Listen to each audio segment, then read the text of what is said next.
कि प्यार एक बहुत सुंदर चीज थी, एक एनर्जी थी कि जिस एनर्जी से हम व्यक्ति ही खुद भी एनर्जाइज्ड हो जाता था।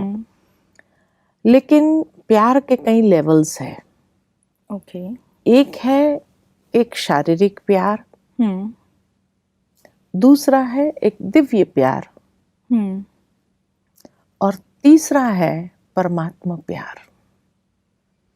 ये 3 प्यार है। जो परमात्मा प्यार है वो हमें ऊपर उठाता है, और जो शारीरिक प्यार है वो व्यक्ति को गिराता है। It's becoming a bondage. और ये बॉन्डेज जो है कभी कभी घुटन का अनुभव कराता है, और इस घुटन के कारण फिर ब्रेकअप होता है, क्योंकि कोई भी इंसान बंधन में नहीं रहना चाहता है। हर व्यक्ति आजाद जीवन जीना चाहता है कि जहां उसको फ्रीडम ऑफ एक्सप्रेशन हो। लेकिन जहां ये फ्रीडम ऑफ एक्सप्रेशन भी बंद होने लगती है कि भाई सामने वाला सोचे कि मैं जैसा कहूँ वैसा ही करे, मैं जैसा चाहूँ वैसे ही होना चाहिए, तो वहां घुटन महसूस होती है उस तो प्यार के अंदर। आप क्या ये कहना चाहते हो कि हम फ्रेंड्स से या इंसान से या नॉर्मल ह्यूमन बीइंग से प्यार करना ही छोड़ दें? नहीं, नॉर्मल ह्यूमन बीइंग से प्यार जरूर करो, लेकिन वो प्यार शारीरिक या वासना युक्त न हो। लेकिन वो प्यार जितना दिव्य प्यार होगा, जहां हम एक दूसरे को एक फुल फ्रीडम देते हैं, आजादी देते हैं। दिव्य प्यार का मतलब क्या होता है? दिव्य प्यार उसको कहते हैं कि जहां कोई भी प्रकार की कमी नहीं है। दिव्य प्यार माना जैसे एक सोल लेवल पर लव है, वो एक फिजिकल लेवल पर लव है, लेकिन ये एक सोल लेवल पर लव है। बट हमें तो पता ही नहीं है सोल क्या होता है। जिसको कई बार आप लोग नहीं कहते हैं सोलमेट है, तो सोलमेट अगर है तो वो सोलमेट का प्यार भी वैसा ही होना चाहिए। उसको दिव्य प्यार कहते हैं। But physical love is a expression of love. लेकिन वो एक जिसको कहा जाता है लस्ट हो गया। Just I want to get something from this body, है ना। तो वो एक बहुत निम्न स्तर का प्यार हो गया, बहुत नीचे कक्षा का प्यार। बट हमें एक ना बहुत थिन लाइन होती है लस्ट और लव में, तो उस बीच की लाइन कैसे ड्रॉ करनी है वो एक बहुत बड़ा कंफ्यूजन है, क्योंकि ये एक ऐसा क्वेश्चन है जो हम किसी से पूछ ही नहीं पाते। लोग जो समझते थे कि भाई इसमें बहुत कुछ आनंद मिलेगा, बहुत प्राप्ति होगी, लेकिन इसमें कुछ नहीं है, तो व्यक्ति को लगता है कि फिर क्या है। तो इसीलिए वहां से ब्रेकअप, कि वहां से ऊब जाते हैं। फिर एक दूसरे की कमी कमजोरी दिखाई देने लगती है कि मेरे आइडियाज के साथ ये मैच नहीं हो रही है मेरे। तो हर छोटी छोटी बात में भी जो एक्सेप्टेंस लेवल था वो धीरे धीरे खत्म होता जाता है। और इसीलिए जहाँ एक्सेप्टेंस खत्म हो गया तो वहां से फिर सोचते हैं कि नहीं, I think she is not for me या he is not for me.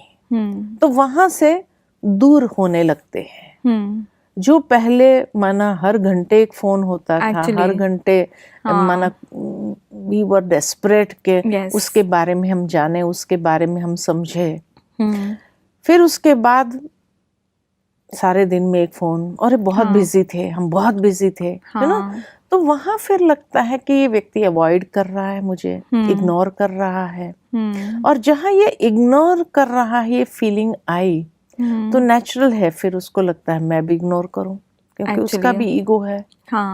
तो एक्चुअली अगर देखा जाए कि ये जो वाइसेस है ना, जहाँ ईगो है वहाँ लस्ट भी है, वहाँ फिर गुस्सा भी आता है, क्रोध भी आता है। तो ये सारे इंटरकनेक्टेड है। और इसीलिए जैसे ही वो वासना समाप्त हुई, उस व्यक्ति से जैसे दिल भर गया, ऐसा हो गया कि बस उसमें कुछ नहीं है। बट आपको नहीं लगता कि पहले लोगों का दिल इतनी जल्दी भरता नहीं था? अगर आप वैसे भी people used to be together for very long years and but आजकल तो बड़ी जल्दी दिल भर जाता है, इसलिए इतना ही ज़्यादा ब्रेकअप हो रहे हैं. एंड WHO के हिसाब से India is at number 1 when it comes to depression. Yeah. क्योंकि you know we have even defeated countries like America and most of the depression are in India and that too in youth. So where are we going? वो इसीलिए कि पहले जब प्यार होता था ना, तो पहले ऐसे प्यार नहीं होता था जो आजकल होता है. आजकल इमेच्योर एज में we have a liking for somebody and so we are just attracted. और वो अट्रैक्शन जो है बस एक प्रकार का ये हेलुसिनेशन कहो या इल्यूशन में जीने लगते हैं. हाँ, एक्चुअली हम पता ही नहीं है क्या है, बस प्यार हो गया, बस लव हो गया. लव का डेफिनेशन मालूम नहीं है कि लव बंधन नहीं है, लव फ्रीडम है. एक जैसे खुला आकाश देते हैं एक दूसरे को उड़ने के लिए, आगे बढ़ने के लिए, जहां हम सपोर्ट बनते हैं. हाँ, जहां हम किसी को रोकने का प्रयत्न नहीं करते हैं कि नहीं तुम्हें मेरे हिसाब से चलना चाहिए, मेरे हिसाब से करना चाहिए. ये बंधन नहीं होता है. तो प्यार का मतलब है फ्रीडम.